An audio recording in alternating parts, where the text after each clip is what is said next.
Welcome to Native Calgarian and Mossy for listening.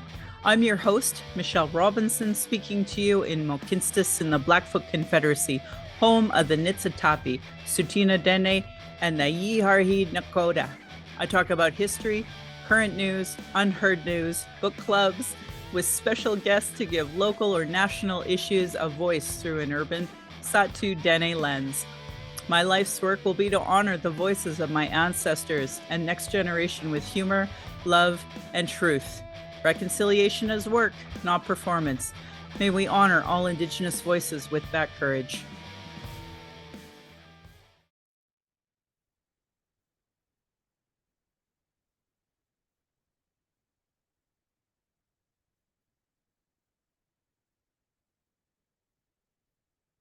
Today is July 20th, 2024. Welcome to Native Calgarian. Oki, Naganago, Mekoche, Chistokum, Aki, or, just be patient with me. Naga, Gora, no, let me try one more time. Naga, Daga, De, Dokot, Nagot, Tene, Siku, Sara, Di. Hi, my name is Red Thunder Woman. My married English name is Michelle Robinson, and I use she and her, they, them pronouns. My Dene lineage roots me in the land of the Great Bear Lake tribe in Treaty 11. I've also heard that I am from Daleen. So Dalanine, it's a native to Turtle Island, which is North America. My native nation is uninvited to this area of Clinto Tine Indahe in Satu Dene, meaning many big dog town, named after the Calgary Stampede, which just ended. I was born in Calgary or in Blackfoot, Mohkinstsis, as Michelle Elliott, an English name that has afforded me privilege in an English colonial world. Acknowledging proximity to whiteness is important because the darker the skin, the more racism a person experiences in colonial spaces. My great late grandfather is a Milo B. Wolf in Daleen. His daughter, Alice, is now my late granny. My mother and I are Northern Slavey Dene or Satu Dene, but my Indian Act and Post status card by the Canadian government says Yellowknives Dene. Through my father, I am a daughter of the Mayflower and a daughter of the American Revolution.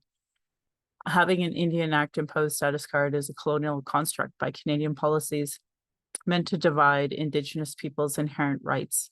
Indigenous Two-Spirit, or the Indigenous 2S LGBTQ community, and Indigenous women are at the bottom of the Canadian socioeconomic ladder because of colonial trauma, imposed poverty, racism, gendered violence, and land theft. According to the 2023 Quality of Life Report from the Calgary Foundation, 31% of racialized Calgarians cannot find suitable employment. As somebody who's Native and surrounded by Native friends, I can absolutely tell you that is true. It's hard when you're just in that BIPOC community and trying to almost isolate yourself from non-Indigenous, how it feels like it's everybody sometimes because you're in that world. So I'm saying that in hopes that my non-Indigenous folks, maybe with white privilege, can see, or settler privilege in general, can see why this is such an issue, but maybe not for them. Anyway, I am not a social worker, an elder, nor do I speak on behalf of all Indigenous, but I do share my journey as a Dene mother navigating this colonial, misogynistic, ableist, racist world in 2024. As a trauma-informed Dene woman who has attempted to join harmful colonial parties, spent money to be at expensive conventions, left my home to travel to those conventions, just to vote on incomplete policies that still allow for colonial incarceration, a denial of justice, denial of health services, racism, colonial trauma, and genocide of Indigenous and Black peoples. I have worked to continue, reports to advocate for, and attempt to work within these systems meant to harm me and my community. Think of all of this today and hope that we honor the many Indigenous lives lost for the so-called country named Canada. I hope you see your role in the importance of stopping harm, as a citizen, see your role in reconciliation, and as a treaty partner. Pride should never be 1 month. It is important to understand the straight agenda and gendered violence was and is forced on these lands by Christian outsiders. Land acknowledgements are critical for creating a safer space for Indigenous, as well as honoring the host as a guest and acknowledging your role as a treaty partner in a so-called time of reconciliation. Can they be performative? Of course. It's important land acknowledgements have meaning. I encourage all people to introduce themselves with an acknowledgement of their ancestors, story of displacement, how you perceive your role as a treaty partner, a citizen of Canada, a refugee, or other land displacement. So we, as Indigenous peoples, know how safe you are to be around. If you don't know your local Indigenous nations' names, you won't say your pronouns, your story of origin, acknowledge stolen lands, won't acknowledge imposed economic oppression or your role in reconciliation. I determine how safe you are to be around my community, my family, and even myself, because we face the most colonial violence based on ignorance, or worse, willful anti-Indigenous biases. Understanding land acknowledgements and their importance is Indigenous 101, because it immediately addresses colonialism, oppression dynamics, broken treaties, and lies taught today in Canadian schools nationally. That's why settlers and those who call themselves Native Calgarians or whatever town you're from, you show me you have no Indigenous 101 understanding. Just say Winty's book, Unreconciled, explains this perfectly. I would argue, as do so many other books that we read in our book club. Land Back is a movement that would save the planet from climate change and created by colonialism. It would also be a part of a treaty partnership, part of meaningful reconciliation and honoring global initiatives like the United Nations Declaration on the Rights of Indigenous Peoples. As a former geomatics drafter, I'd be happy to teach you more about that, but you'll have to pay me now. I'm speaking to you on the lands of the Niitsitapi, which is the Blackfoot Confederacy.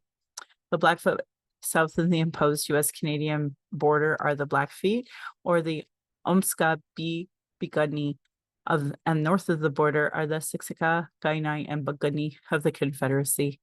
These lands are Treaty 7 now, signed September 22nd, 1877, with signatures that include the Blackfoot Confederacy, the Goodstoney, formerly Wesley, the Chiniki, and the Bearspaw Nations of the Stoney, or the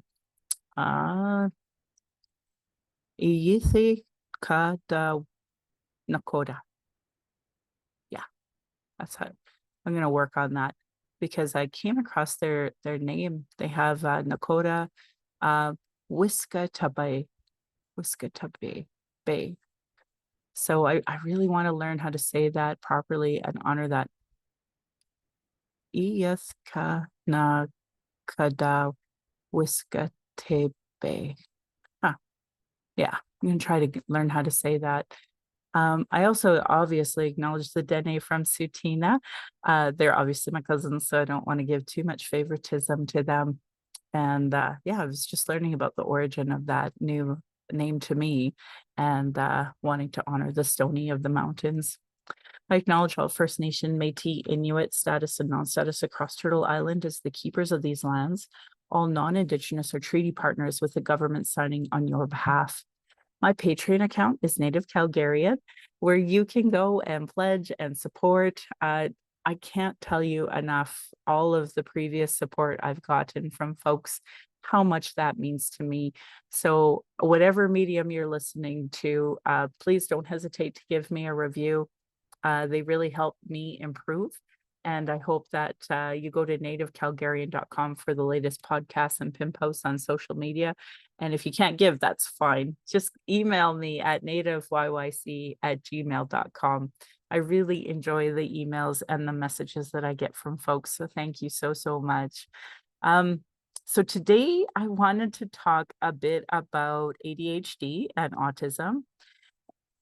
So I have to start identifying as a person with a disability. I didn't realize I didn't know. I just didn't know.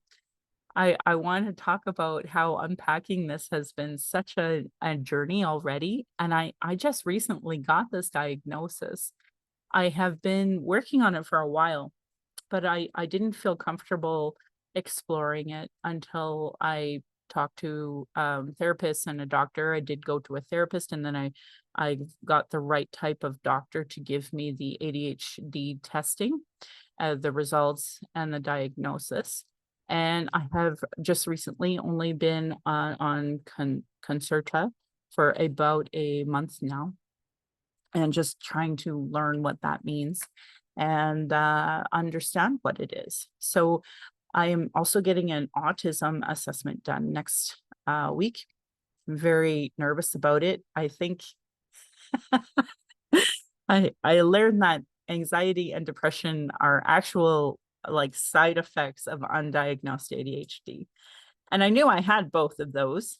I just thought everyone did, actually.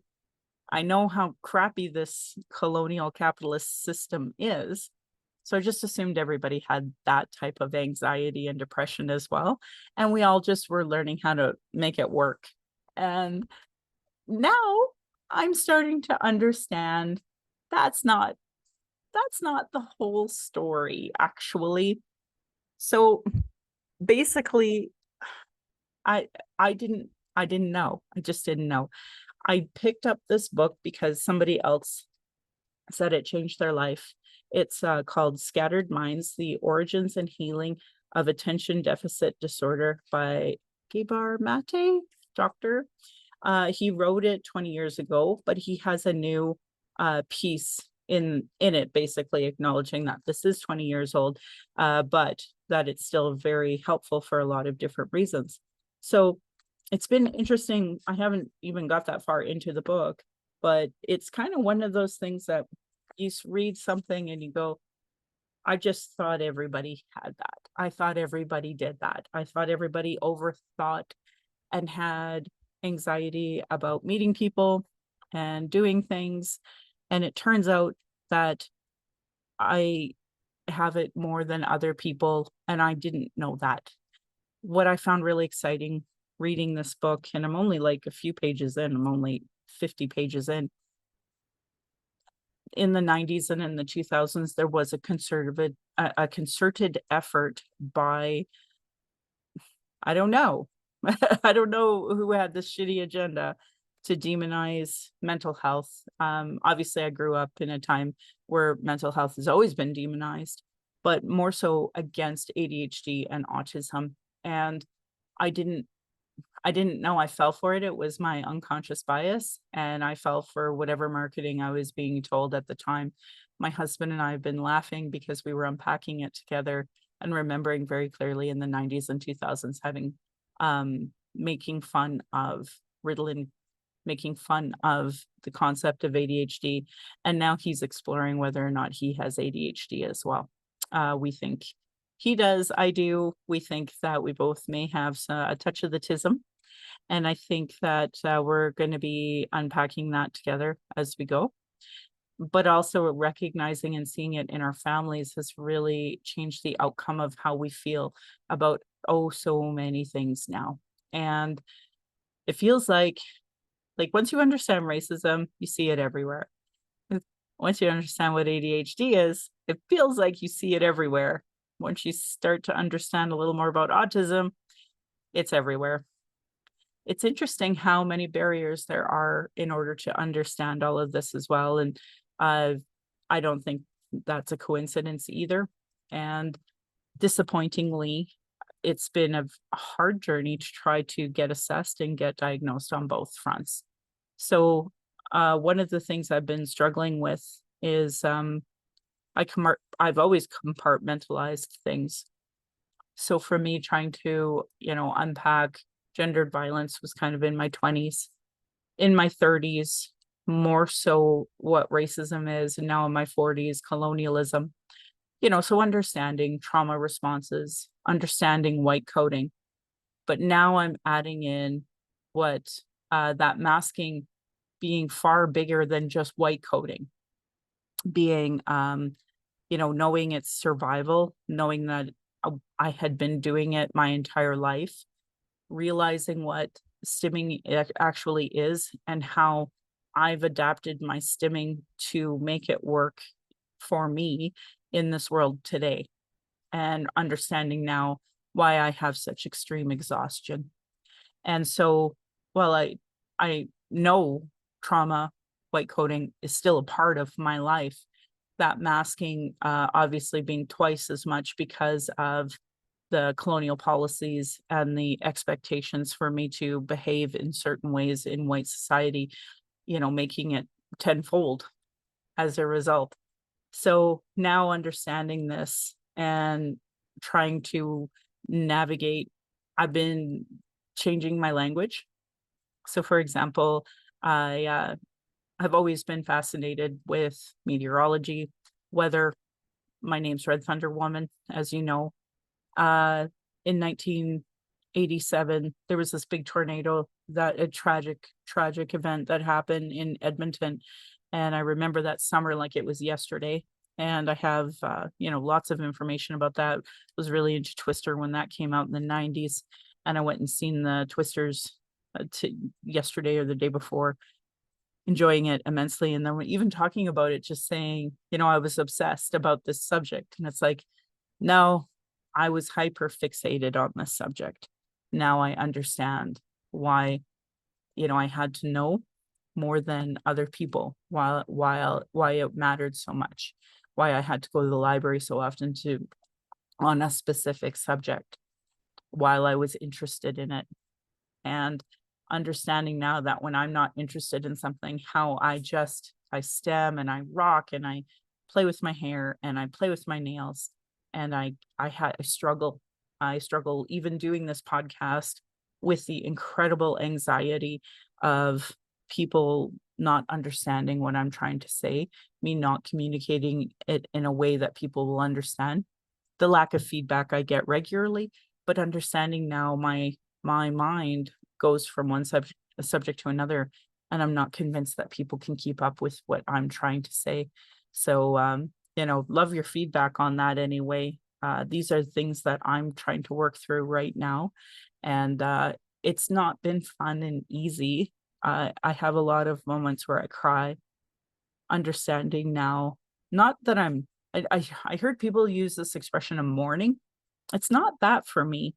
It's more just understanding it and it being a relief of understanding why it is I felt certain ways. Like I've never felt enough. And I, again, thought that was more rooted in gendered violence trauma, childhood trauma, which it can be and can be a part of that. But that bigger picture that, I didn't understand my undiagnosed ADHD and now possibly autism was actually a big part of all of this. So I have to put together, for me, I have to put together all these thoughts of, what I know in myself from childhood about ADHD and autism, and then explain it to someone who's going to determine whether I am or I'm not.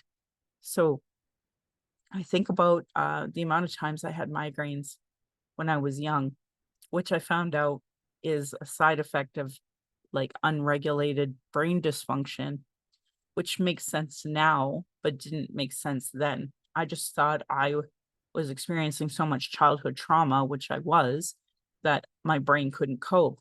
So what I would do, and you may see me do it a lot more now because I'm starting to give myself permission, is I just like rub my face, rub my temples, rub my eyes, rub my head, because it does release some tension that I have accumulated here.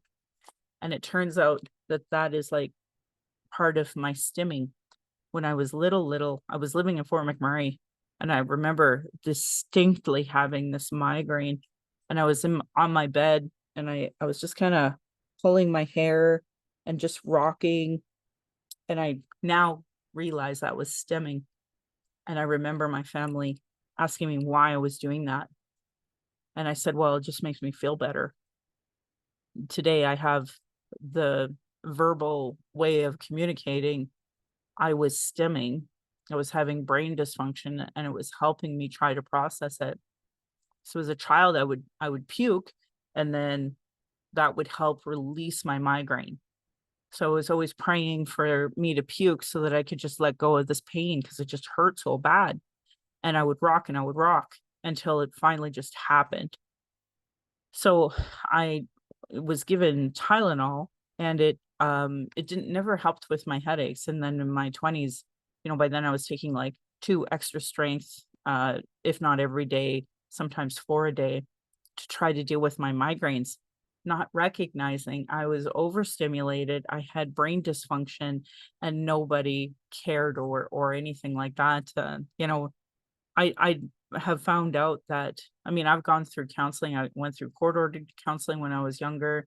I went to counseling in my 20s, my 30s, my 40s, and nobody put it together. And I found out because counselors, therapists, they don't have the ability to put that together.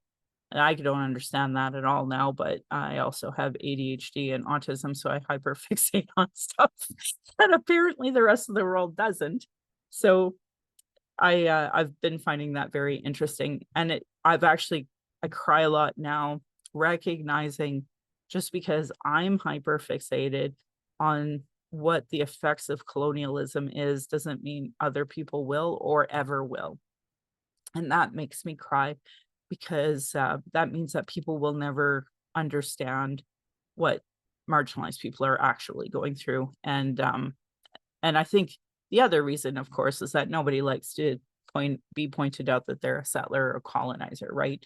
So I think that's part of it as well. So I now recognize why it is I will never get empathy or sympathy from some folks that would give empathy and sympathy freely to a million other causes that they believe in. Um, I've been really struggling with this concept of, neurotypical versus, some people say neurospicy. I like that term, but it bothers me that what I am is somehow considered a disorder. That bothers me. I hate that term because I don't think that's true. I think some brains just are the way they are.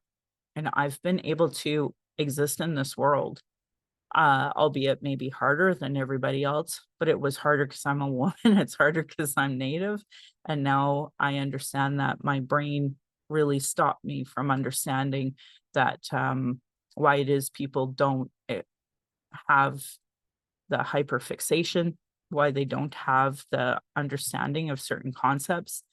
And I see what I have as a gift. I actually had elders tell me that already, and they're so kind. But then I think of somebody with Down syndrome and how they do teach us how happy and joyful life is supposed to be. And when I think of our elders talking about, folks with different mental capabilities, how they're here to teach us, we don't use terminology like disorder. And I'm glad we don't, because that's not right. Why use that terminology at all? So for me, I do see it as a gift in some ways and a hindrance in others. And I wish that everybody experienced this to a point to have empathy for others. Um, but I am thinking about a little boy with Down syndrome.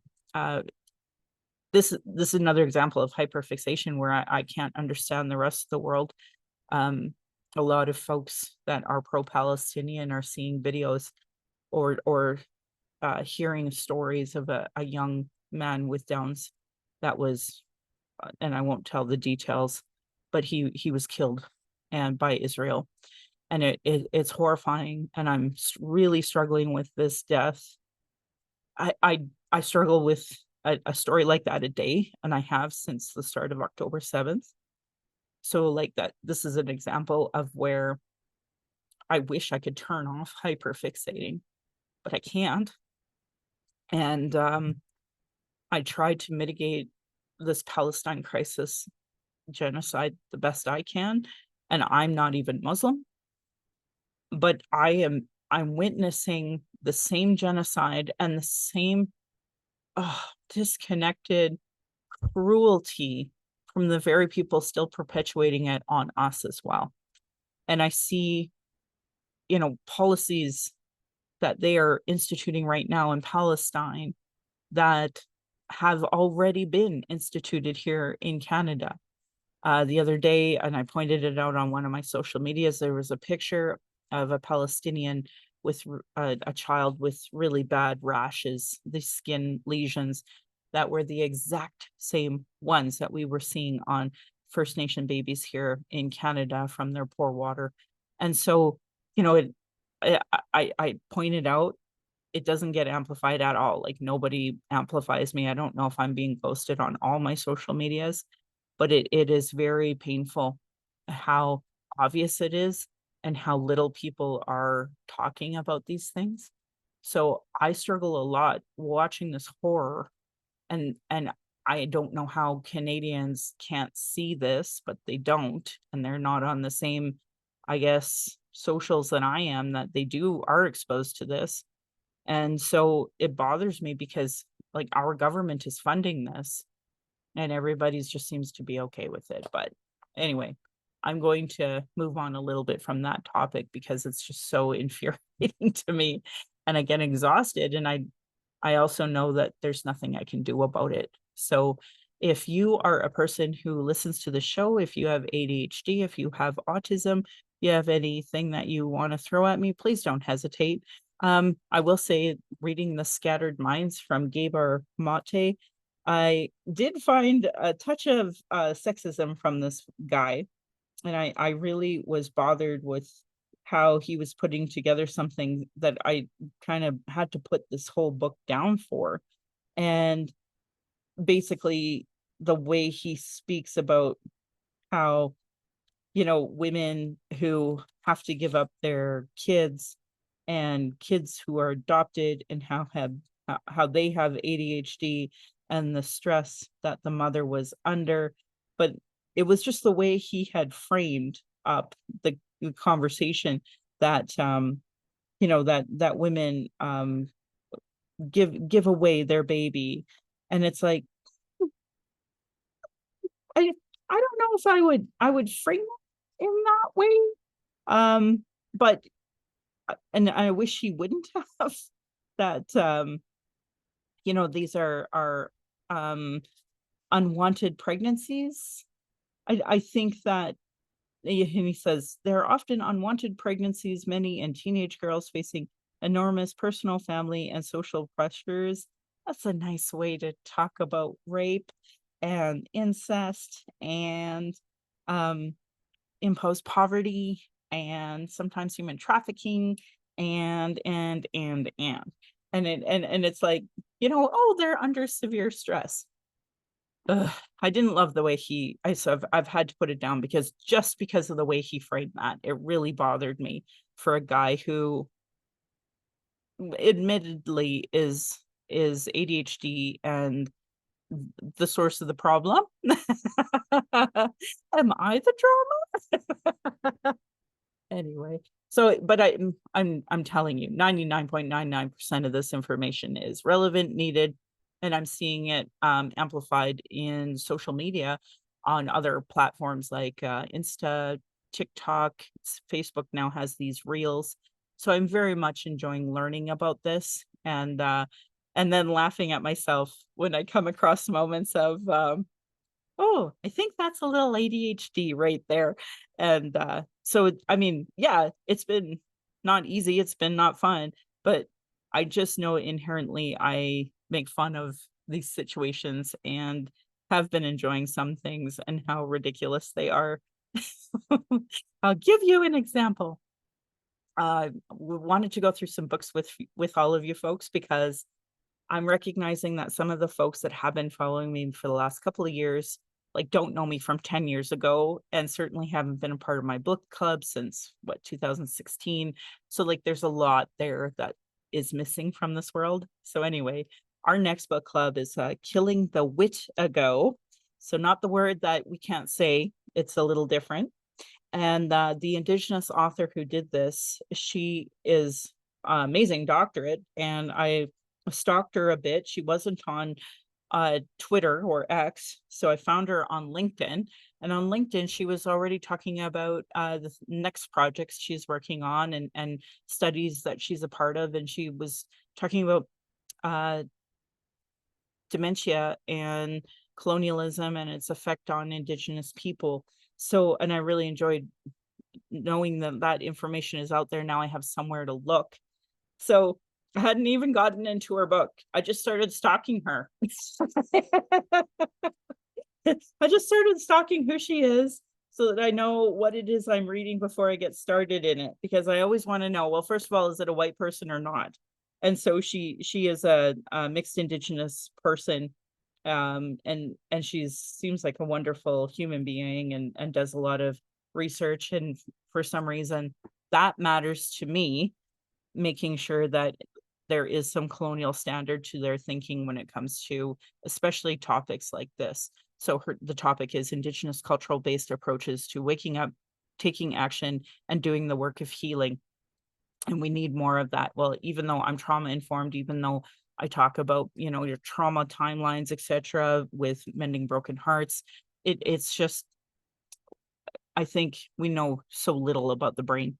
The more we know, the better. So that's why I really appreciate actual research like that being done, and appreciate people like her doing that research. I have the deepest respect for Dr. Esther Tailfeathers, for example, for the wonderful work she does in helping people with harm reduction and staying alive at Kainai Nation, or the Blood Tribe for some of you folks may know it as that. And just a wonderful human being, and a little bit of a connection in the sense that Dr. Dina Hinshaw, who I grew up with, you would know if you listen to previous podcasts. And if you look back, you can find out more about that. Anyway, she was hired by Esther at one point in time, and then fired by our current premier, which I think is fascist. It upsets me to no end that there should be separation there, but Alberta, here we are. So good people doing good work. Speaking of other good people, my last couple of podcasts were our book clubs that we were finally getting caught up on. I can't say enough good things about Truth Telling by Michelle Good. Strongly recommend everybody read this book. She's such a good author, and I learned she actually is a lawyer. I just assumed she had like an English degree and was teaching English somewhere, but she's a really great storyteller. Her other book, Five Little Indians, was so good. And this book, if you missed my podcast, or didn't watch the whole thing, it just talks about exploring historical and contemporary Indigenous experiences in Canada. But she just put together so well, like the issue of pretendianism and such. Ironically, it was published before the revelations about Buffy St. Marie came out. So and I know I had shared what she had to say when that Buffy thing did come out. Anyway, regardless, great book, highly recommend it. I wanted to do a little bit of an update about the water situation. So the last time I spoke to folks in June, the water main had burst, and we were under a local state of emergency. And obviously, over the course of the month, everyone has learned about the horrible infrastructure we have as a city, and how this Bear's Paw pipe was supposed to be okay for 100 years. And it was actually put into place in Montgomery just around the time that I had moved there. In 1975, it was all that water infrastructure was put in. It was supposed to last 100 years. So I was, a rule follower, person with autism and ADHD. The autism is not confirmed, by the way. The ADHD is. Anyway, I'm a rule follower. If it's a good order, I take and I do that. So I put my dog pool in my front under the spout. I was trying to save as much water as I could with our big jugs of whatever we had, and didn't wash my vehicle. My vehicle right now is horrible. It's covered in pollen and tree syrup and bugs, and it's gross, because I follow the rules. And we hadn't done our big laundry for quite some time, so like the beddings and such, the big stuff that you have to do, we were putting it off. So fast forward to today. As of last night, we're still not out of this. There was another burst of like a block over from where the main site was. They claim that it's not the big one, It's like a subsidiary, which is great. And it sounds like they'll be able to figure it out. But the point is that we still haven't gotten our full capabilities to be able to water our lawns and, put out our hoses. I haven't been putting out my hoses on purpose so that I don't use them. And they've asked us to, but I have noticed that many other people are not respecting that in any capacity. And I am completely surrounded by clean cars. So I posted about it and made fun of it, but the truth is that it's hard for me because I know we have water issues, but for some reason, a lot of people just don't care. And I know they're going to have to start instituting like rolling outages in order to make this work, but we'll see. I was infuriated. Stampede continued. I was so mad about it because we were all expected to do all of this rationing. And the Stampede claimed that they were going to do some of it, but none of us trust them as far as we can throw them. We all know there's no accountability for the Calgary Stampede, nor, Alberta politics or Alberta policing. So it's just hard for me to see so much injustice. And I realize that now it's part of that ADHD and autism, but it's also like the lack of care from our society in general. So anyway, so that happened. We as a family had to go out to White Rock, BC. My mother-in-law's ashes needed to be spread, so we did that finally. And she died in August of last year, but it took a while to be able to sort out how to do that. And then we made plans with our niece and had a beautiful little ceremony for the two granddaughters as well as my husband. And we bought some sunflowers, my mother-in-law's favorite flower. And yeah, that's what we did. And I know it was healing for the three of them. So, and that's all that matters. I hope that they can move on in a good way. We shall see. But we had to go out there, so we had to bring our dogs. That was a fun thing. We went out there for my niece's wedding about 5 years ago, and had my beagle at that time, as well as our little Chihuahua Norton, and enjoyed it then. Roxy was old, so she's calmed down eventually. We were worried about our big old Hugo now, how he was going to handle it, but he did really good. He handled it like a champ, but we brought all of his like meds just in case we needed to drug him, but we didn't have to. So it worked out really good that he's a good traveler now, and that he knows he can cuddle up with mom and dad no matter what. So that was good. Really, really enjoyed traveling with them. One of the things I wanted to tell you about while I was traveling was I brought books with me because I knew I wouldn't have data. I didn't realize it would be that bad though, because I'm on Virgin. So no, almost zero coverage in the mountains. So I'm glad I brought some books to read, and really enjoyed, obviously, The Truth Telling by Michelle Good for the book club. But I also got this Midnight Storm, Moonless Sky, Indigenous Horror Stories by Alex Soup. And really fun stories, like just a little spooky. And I just really enjoyed this book because, it's relevant to me. And a lot of the area they're talking about is where I live. So it was just one of my favorite reads. And I haven't enjoyed fiction in a long, long time. And I say fiction loosely because I know some of these stories are pretty close to home, actually. And I think that's why I enjoyed it so much, because uh, Indigenous spirituality is just so different than non-Native. And so it just touches on all of that. And it just talks about, racism and colonialism so effortlessly without me having to like explain it, which I found out is part of ADHD, over explaining myself. So thank you folks who have listened to my podcast for a long time. On my podcast, I've always talked about the White Goose Flying Report, and I recently had a friend of mine who's always supported me tell me she finally realized, like, this was an actual dead person, Jack. I'm like, yes, I post about it, talk about it in my podcast, but it took something different from someone else for them to get it. And they went out to his grave and seen it and took a picture and posted it and talked a little bit about it. And because she's white, I'm hoping some of the other folks will be like, "Oh, so it's not just Michelle talking about this." Anyway, really enjoyed it, that email that I got from her. That's why I always encourage you all to email me. Um, I did also realize that some of my friends who have been around me for a bit, but maybe missed a book club or two, and definitely don't know me from years of before.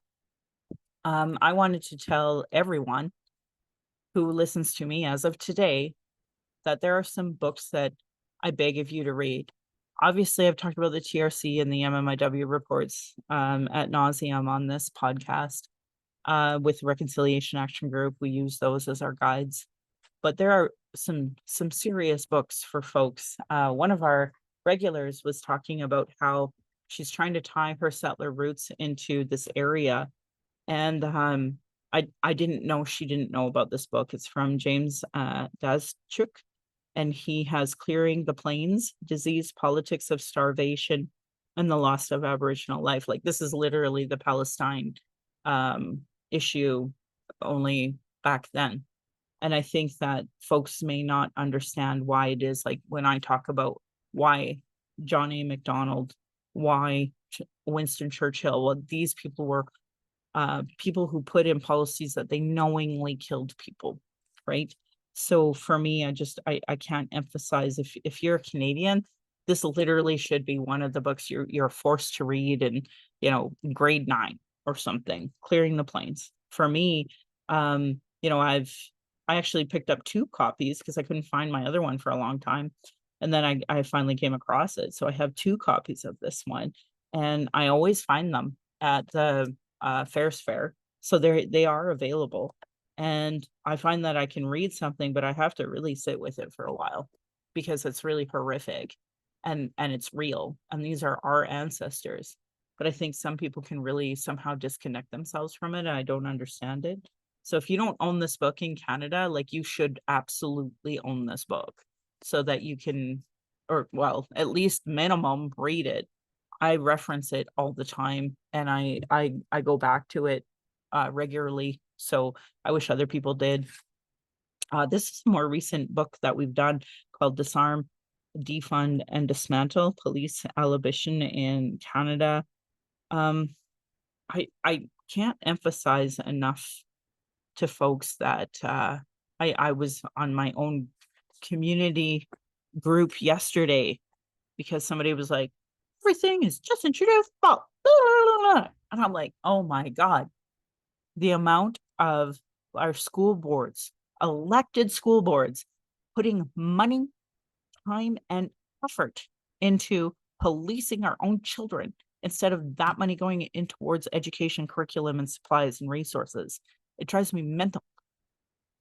Our municipal putting all of that money into policing while our roads are and water infrastructure is falling apart.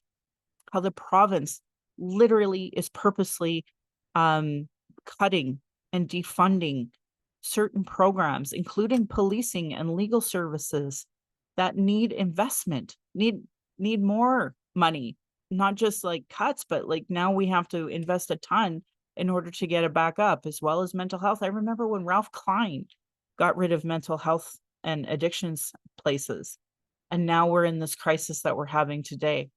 Like, it's so obvious what the problems and the solutions are. So my hope is that people will read a book like this, Disarm, Defund, and Dismantle, to see that the money that we're putting into the military industrial complex and policing literally needs to go into social programming and housing, education, resources, and legal funds. Like, it's incredible to me the amount of human rights violations that Indigenous people face. We have the solutions, we give the solutions, and they're ignored. Like, I can't understand it, but I also have ADHD and autism, and apparently that helps me see injustice where the rest of the world can't. Book I haven't read one tiny bit that I'm super excited to read. Oh, one actually, I'll do the 2 books I want to read, but first I'll tell you, Policing Indigenous Movements. And this is by Andrew Crosby and Jeffrey Monaghan. I do share a lot of their works, usually in articles, but like, for folks who are new to Indigenous issues, like, they don't know, like, we can literally tell you something 5 years ago, something 10 years ago, 15 years ago, 20 years ago, 25 years ago, on and on and on about policing hurting Indigenous people. And whenever I talk to people who are so pro police, like, they just there's this filter that just it's like, "No, it's okay because we hate you." And they just, you know, espouse Indigenous stereotyping and horrible things out there. I remember trying to talk to people about the calls to do justice, which the National Inquiry did. And right away, they talk about Indigenous on Indigenous crime. And, like, we have articles to prove that's not true, and somehow that goes missed, and somehow that's not amplified, and I just don't understand how to even talk to people about this anymore other than they're committed to not wanting to talk about it. The information is there. I don't know. So 2 books I've picked up that I'm super excited to read. So Sarah Carter, she was the one who wrote, um, one of my other favorite books, The Importance of Monogamy. And it talks about Western Canada and settler building for Alberta. It's such a great book to really explain how policy decisions decided that white men would own land. Like it's such a great book for that. You read that in Clearing the Plains, and you see how Saskatchewan and Alberta really came to be, and how it is just like legitimate white supremacy. So anyway, she is a part of this other book. Oh, she has another good book about lost harvests. Such a great book. It's the farming policies in Alberta that were imposed on Indigenous people so that white people could do better. Again, like if you're a proud fourth generation settler here in Alberta, if you don't know these like 3 books, then like we can't even talk, because we have a different idea of what Alberta looks like than each of us do. So Sarah Carter, like if she writes a book, we should all be reading it. End of discussion. So I did come across this book called Compelled to Act: Histories of Women's Activism in Western Canada. And for those who have that graphic novel of Canada 150, like it has some really great stories of Indigenous women activism. And there's also a podcast that goes with it. I haven't listened to the podcast, but I just have the graphic novel. So this one, Compelled to Act, I haven't read it, but obviously I'll be kind of going back and forth from Canada 150 to this one to see if there's any similar stories in both. And if not, just kind of keeping those 2 books together so that I can see. I also have like Gay History by Kevin Allen. Like that's such a great book for people who want to know history that's just intended to be taken away from us. Dr. Linda Miniguns introduced me to the arc of the medicine line. And so this is a book about really defining that US Canadian border, and how you had like these departments on both sides of the country trying to determine what that border was going to look like. And so, like, again, for a person who has a history in geomatics, like this should be the basis story that every single land surveyor, anyone in geomatics, GPS and mapping, engineering, we should all know this book. We don't. So I'm so grateful to Linda for pointing it out to me. So these are books I'm going to be trying to read so we got our actual book club book called Killing the Witigo. I'm sort of reading Scattered Minds, and obviously I'll be trying to read these books as I go. So I'm hoping other people will want to join me on my journey. We're experiencing a massive heat wave here in Calgary, and we don't have like air conditioning in our house like a lot of newer houses do. So we're just managing. And when Hugo got his incision done, we got these basically t-shirts instead of combs. So I'm going to try wetting them today and seeing how he does in a wet t-shirt. I'm sure he'll love it. If I give him enough treats, maybe he will. So anyway, that's how we're trying to mitigate that. I have a friend who gave us one of those portable air conditioners, and we have it in one room, so we all have at least one place of refuge. It's just not my bedroom, unfortunately. So, yeah, I'd love to hear how you're mitigating this heat wave. I read New Delhi had a high of 62 one day, 62 degrees Celsius. Like, we might get to, like, 34 in the course of this, but I mean, the pavement's gonna feel like 40. It's gonna be ridiculous. And it was hot in BC, going out to BC and back, but every place that we were at had air conditioning. And the air conditioning's really affecting my pre-existing like neck injuries. So that's been really a struggle actually dealing with making sure I'm not too hot, but also making sure that my neck doesn't stiffen up from air conditioning. That's not been fun. Highly don't recommend it. I also recommend not having whiplash. That's not fun. Yeah, yeah. So that's happening. And then I guess the last thing that's really happening in our world is, man, the dog expenses. You guys got to hear this. So I was walking my dog, and my little half chihuahua, he picked something up while we were walking, and I thought he was gonna start puking. He wouldn't. He definitely, like, lost bowel movement and such, and he was dripping, and he had no control over it whatsoever. So we rushed him to the vet, and, turns out that's what, cannabis overdose looks like in dogs. And because he's so little, of course, we thought we were gonna lose him that night. We cried, and he was drooling. It looked like he was death, like, he was laying in the dirt. It was sad. So, anyway, they, charged us $500, but they put him with some water. They like, injected water into him and said that the next day he should be fine. And if he is, then it was definitely a cannabis overdose, and he woke up the next day and was absolutely fine. So that was a pretty expensive, cannabis hit for the dog, and he definitely did not enjoy it. So highly don't recommend that. And I don't know who is out there just leaving their cannabis around, but F you, 1, and 2, like, if it was a gummy, like, that's just a waste of a gummy too, like, I'm heartbroken. So, anyway, I don't know what's wrong with you people. I was really afraid that we had poisoned and killed him, that's for sure.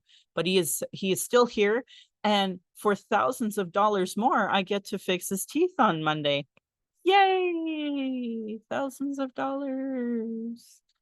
Ugh, it's so expensive to take care of little ones, and that's what I had a really good friend of mine, I love her to pieces, and she said something to the effect, how lucky the dogs are to have someone who loves them, and I'll tell you, it is not fair, because I know everyone loves their dog, but these expenses are ridiculous. They're ridiculous.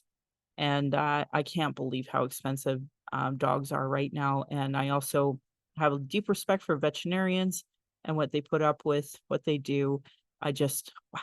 We were in White Rock, and I had to pick up some dog food for my dog, and specialized food. So went to this vet, and they had a really uh, like, sweet metal sign that said, someone today is losing their loved one when this candle is lit. And the candle was lit, and there was bawling and this lady running out, and I just was heartbroken for her. I think we all know that day sucks. So hats off to all the vets who do that day in and day out every single day. I wish I had billions of dollars to give you. I don't, but or I'm hoping that Norton's mouth will feel good, and yeah, he'll be okay. We'll see. So I hope you join us for our book club. I want to give a shout out to the Reconciliation Action Group for all the great releases that we have put out over the course of like, little while here. I can't believe it. We've had some really good victories as well. I want to give a shout out to one of the members whose son was brutally attacked. We consider it hate crime and attempted murder. And thankfully, the RCMP do as well, because they are charging at least 2 of the children that were involved with that. Of course, we can't release anyone's names because they're minors, although we do have one particular so-called progressive reporter that did release a name of the victim, and that was upsetting because the entire family had to move over that because he just would not retract the name at all. Um, anyway, so I haven't been sharing a lot of his info, and I doubt I will be sharing any more of it because of it. Anyway, um, that is a win for us. A high school friend of mine, a junior high school, like we grew up together. He's been struggling with houselessness for over a year now, job loss, visibly indigenous, but not status, and hasn't walked the red road. So him and his family have been struggling with housing, and we just had to do a move. And there was two folks from Wallsdown Collective, Audrey and Brandon. Thank you for helping our team at the Reconciliation Action Group help move him out and get some stuff into storage so that if and when he can eventually find a place again. Like, it took a year to get him that place, and then he had job loss, and of course he was first to be cut because he's Native, and that sucked. So I want to give a shout out to the Reconciliation Action Group, and if you're listening and you're not part of our group, like, that's fine. If you're in Alberta, there must be committees in your area that are trying to hold institutions to account on their lack of movement when it comes to the 94 calls to action, and now the 231 calls to justice. I pray that more settlers will do more to help with, pushing equity. And that's all we've ever asked for. That's what treaty is about equity. Anyway, I'm proud of this podcast. I was really honored to have Pam Palmater on the other day, Dr. Pam Palmater, and just be able to talk to her. She definitely inspired us to do this new intro, and so we did. And I would love your feedback to know if you liked it. But we definitely have cultural safety training, cultural first aid in every podcast, to try to create a safer space for Indigenous people and people of color and folks with disabilities and to us LGBTQ. According to the 2023 Quality of Life Report from the Calgary Foundation, 88% of racialized Calgarians feel uncomfortable or out of place because of their religion, ethnicity, skin color, language, accent, culture, gender, or sexual orientation, up from 75%. And I also found out that part of the reason why I feel uncomfortable and out of place all the time is directly related to ADHD and autism.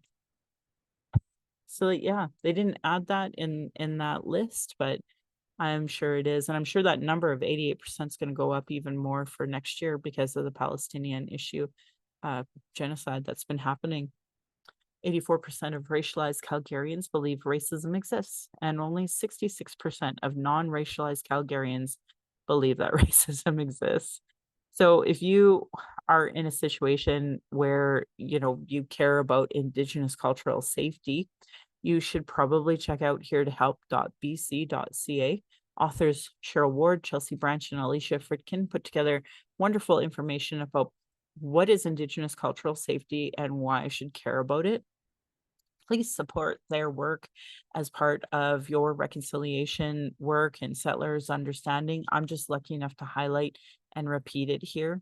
Internalized racism and lateral violence is another form of violence that Indigenous and purposely oppressed people are experiencing under this structure of oppression imposed on these lands. You can go to Donna Bevan's fantastic work, racialequitytools.org. She's made tons of resource files and talks extensively about internalized racism. I highly recommend checking it out, because if you're seeing this conversation about what about, black on black crime? What about Indigenous and Indigenous crime? It's like, what about white versus white crime? Why isn't that in there? You can understand why this matters. And if you're seeing Natives fighting with Natives, you're seeing Blacks fighting with Blacks, like, this explains internalized racism a lot better. But if you're a person dealing with like pain, it can also help unpack why it is that is. Now, as somebody with ADHD and autism, I'm beginning to understand I care about this.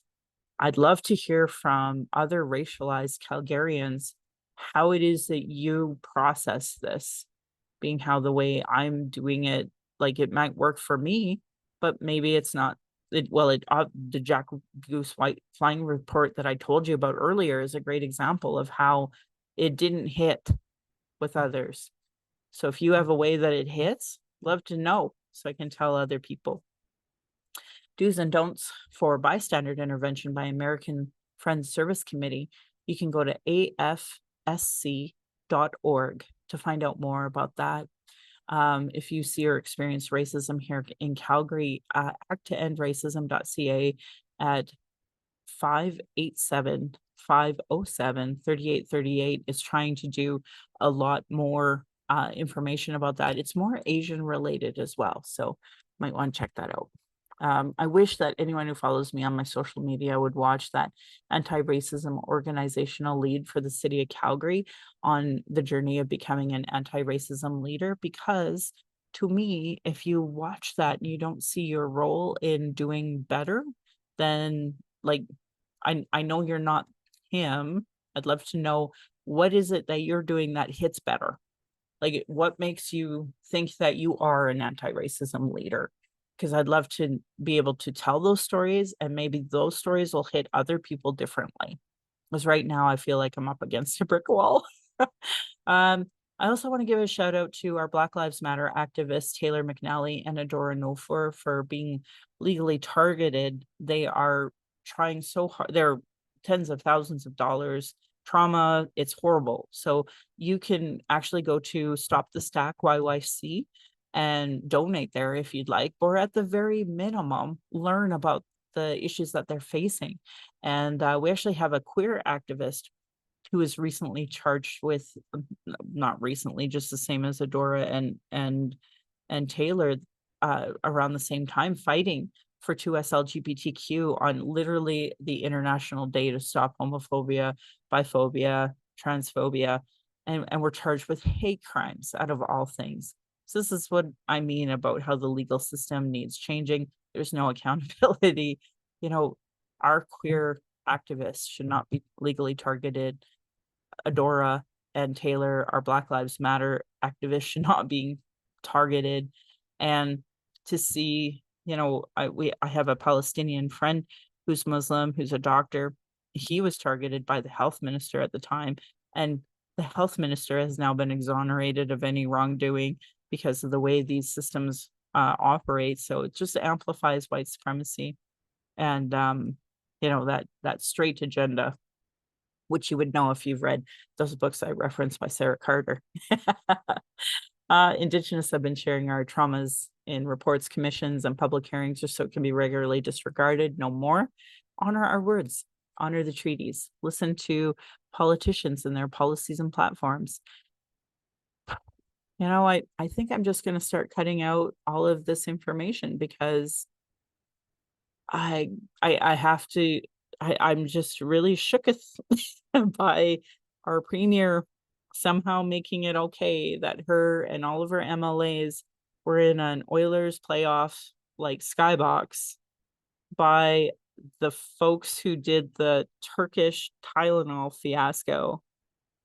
And none of y'all are going to hold her to account on this. None of y'all.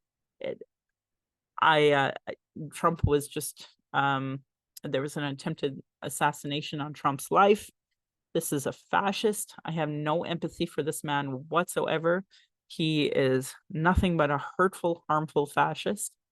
And people are putting Band-Aids over their ears instead of wearing a damn mask. When they talk about cults, it gets so clear.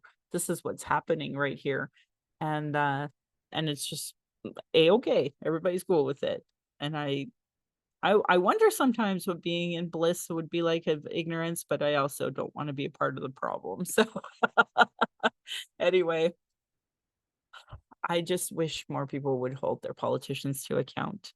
And I already kind of talked about that. I would love for you to demand that they implement the Truth and Reconciliation Commission's calls to action, the recommendations of the Royal Commission on Aboriginal Peoples. There's over 400 of them. The multiple reports about child welfare reform. I say this as there was an outcry over the horrendous death of a little Indigenous boy in BC. But I mean, every year Alberta has these same reports, same recommendations. and Albertans aren't doing a damn thing about it. 231 calls to justice from National Inquiry. People implemented this, like, you're seeing so much violence against women across the country, and this addresses that too. So it's a shame that, all of the folks that are like, we got to stop homophobia, we got to stop transphobia, we got to stop violence against women. Like, it's all in these 231 calls to justice. But the white queer community refuses to see how this would apply to them. And the white community refuses to see how implementing this would literally help all women. So it's so disappointing to have so many folks not get this. I don't know. I don't know how to frame it anymore to have it resonate, because I'm not seeing people advocating for this other than the Reconciliation Action Group. Provincially, we have the 113 Pathways to Justice, which is a provincial look at the National Inquiry, and yet we have seen no work being done on that. Again, municipally, we have the White Goose Flying Report. Talked a little bit about that. Denying all these reports is a form of abuse. It's called gaslighting. And the lack of, truth sharing that I see kind of shows you're all good with listening, but gaslighting's cool. Like, I don't understand. Our people are experiencing extreme racism, gendered violence in every institution, from education to health to justice, with multiple reports that say the same thing. Demand change from election platforms and politicians. If they don't understand colonialism, racism, privilege, ableism, sexism, they have zero business running. I'm telling this to people who are for Pierre Poilievre, Trump, and Danielle Smith, though, so I don't know how to make this resonate. Google articles on how non-Indigenous Canadians can become allies, because there's tons out there. Calgary Foundation has a great ally toolkit. Check it out at calgaryfoundation.org. But I will say, I wish that those who claim to be progressive would do better at amplifying what the truth is, instead of focusing on the lies of these cons. They're out there. All the lies are out there. All the rebuttals are out there. But Canadians aren't seeing their, carbon tax rebate or their child benefit going into their bank account. I am. I can't believe we finally seen a little bit of money from the child benefit program. I can't believe it's finally got something. My husband's wage hasn't gone up in 10 years. And it's a damn shame that we're in this situation where we want to bring in foreign workers and bring down the human rights and dismantle unions, rather than saying no more foreign workers. We have to create positive policies here so that employers have an incentive to make working conditions better for everyone, so that folks like me who are invisibly Indigenous get hired and are able to maintain and keep their job. And imagine if we lived in a world where racism and gendered violence at work was unacceptable, because right now it is. I see all these female police officers being targeted, murdered even, by their colleagues, and just not enough being done for the accountability of that. In fact, worse, it's almost like people are enjoying it. It makes me gross and sick thinking about it. Stephanie Harp and I talked about the Aboriginal Alert, the Missing Children Society of Canada. I hope you're downloading the app. I'm seeing so many missing people lately. I've been trying to share it as much as I can. Those people that are found, they'll take down the post. So share the post, please. Anyway. Oh, and if you're one of those folks who think it's okay to be like, oh my God, they still found them. If you don't have proof of it, like, I will continue to delete your comments, because that's like, I can't tell you, just because you think it's true doesn't mean it's true.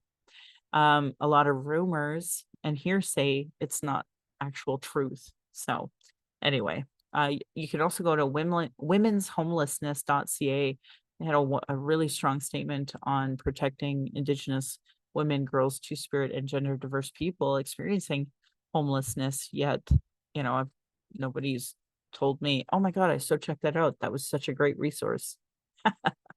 You know who's doing good work? Past guest, Ewan Thompson.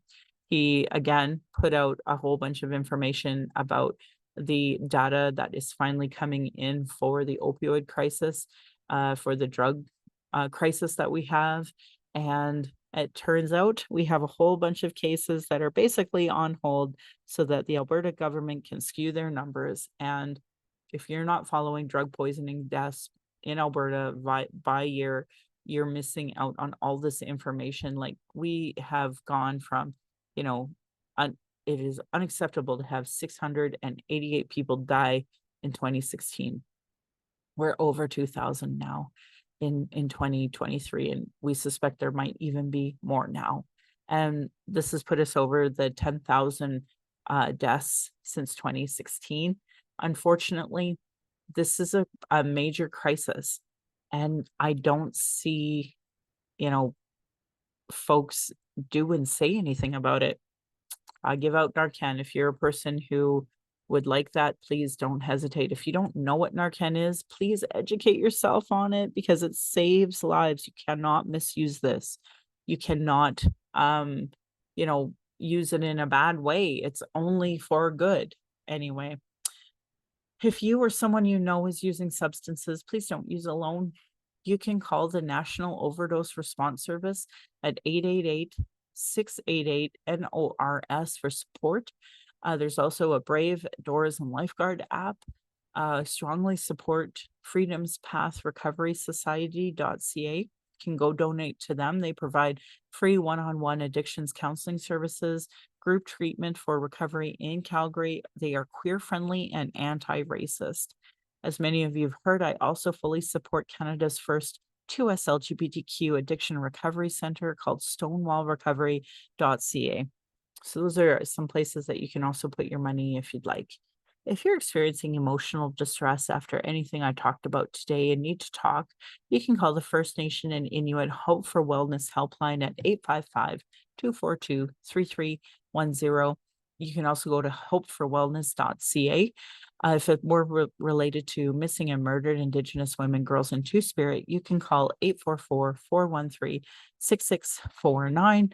I wanted to just acknowledge that the 60 Scoop Society of Alberta is ssisa.ca. The Indian Residential School Survivor and Family Hotline is 866-925-4419.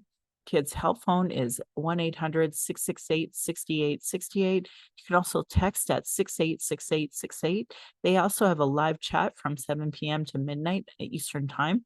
The Native Youth Crisis Hotline is 877-209-1266. The LGBTQ Youth Line no longer exists, but you can text at 647-694-4275, or you can go to youthline.ca for more. There's usually functioning distress center lines for non-Indigenous in your area. We had a functioning 211. Now we have 988, and you can also text 988, or you can go to 988.ca. In Toronto, there is a crisis response pilot being led by two spirited people of First Nations in partnership with two other Ontario organizations, Toronto organizations. This Indigenous-led response team responds to mental health crises and wellness checks for individuals located in that Division 14. They just have to call 211. You can also find out more at the number 2 spirits with an S.org if you'd like to learn more about that. For my American friends, a Two-Spirit Identity, strongheartshelpline.org, or 1-844-7-NATIVE or 1-844-762-8433. itgetsbettercanada.org has tons of resources for 2S LGBTQ. Just a warning for the QT BIPOC here in the Alberta orgs. I've seen Some of the organizations listed, and not all of them, practice anti-racism or have Indigenous education. So you may want to try the MMIW line instead. Violence is my everyday reality. Every Indigenous generation has faced it. This is self care, how I take my power back, how I heal. That's why I started the podcast, to speak freely without interruption, tone police, leadership shaming, gaslighting questions, as many people don't want to hear my opinion, but sure like to tell us theirs, even if they don't know anything about Indigenous peoples, colonialism, the constant surveillance of our people, protests, vigils, and rights, as stated in Policing Indigenous Movements, the book I earlier said. I and many others share info on racism that we experience daily, so it's unacceptable. Learn about being trauma informed. Folks like me are dealing with internalized racism, gatekeeping, folks that survive off the status quo, folks who are still in their trauma, people who are doing the work and deplete a lot of resources. Internal and external racism is an everyday reality for me, Indigenous peoples across Canada, folks with disabilities, QT BIPOC, and more. Masicho to my ancestors, to my granny, my mom, of what strength looks like through your examples. I want to thank my dad for teaching me to be strong and blunt, my stepmom for teaching me what a proud culture is through her family. Through her, I'm a second generation Calgarian. I want to say thank you to my husband, Darcy, for editing the show and being my husband and childhood friend and father of my child, and support down my journey of the Red Road. He has witnessed decades of racism and sexism. And to our child, we are blessed to learn from you daily. We are honored you chose us. You give me daily accountability to be a better and stronger person. I just hope our child and my family will be proud in the future of us discussing these present day issues in a way that they'll understand down the road. I want to honor the Blackfoot elders and members that have been kind to me on my Red Road journey. Elder Red Crane taught me how to pronounce my spirit name in Blackfoot. Leonard Kenny taught me how to pronounce my name in Satu Dene. My humblest apologies to all of the Blackfoot and Dene elders and language keepers as I try to learn proper pronunciation, as well as to the Stony for trying to relearn how to say the Stony name in your language. My Patreon account is Native Calgarian, where you can pledge and support. Thank you for previous donors showing your support. If you value listening or watching and can afford to give, thank you. For those who cannot, I'd love to hear from you at nativeyyc@gmail.com, where you can send in your comments or questions. I would love validation. I would love to hear what it is you learned from this episode, or maybe a previous one, or maybe a book recommendation we put out, or maybe that anti-racism leader link, whatever it is that you learned. I'd love to hear from you. If you do something about reconciliation in your area, I'd love to hear about it. You can also go to my YouTube channel where you can subscribe. You can go to nativecalgarian.com for the latest podcasts and pin posts on social media. One of the last things I'd like to do is just kind of focus on some positive things as well, because we talk about a lot of dark things that we see on social media and social media. And I would love to hear from you as well if you have some, really good moments that you'd like to share with folks. And, I wanted to give a shout out to this TikTok that I seen of this Chapel Rowan. What she's like a Lady Gaga or a Cyndi Lauper of her time for her generation, and she's just like openly out and queer and eccentric and like a drag queen, and she's talked about that. Anyway, I just recently seen her TikTok where she was in Tennessee and she just cried and she told the crowd, I realize I talk about you in my song and I'm feeling really overwhelmed. I finally get to share this song with you. And then she did the song, of course. And so it's just really happy that this next generation has such, strong queer representation and, personal affirming, as well as communicating with them, how they're feeling and allowing themselves to cry and allowing themselves to have joy. And I want that for the next generation. They're just so authentic and humble. And I just love that for them. So I just wanted to give that little shout out. And I always end with that side eye to those Calgary rabbits. You're lucky I'm not Tradish. And my beautiful cousin would respond, or yet be in my dish. Thank you again, folks, for listening. I appreciate you.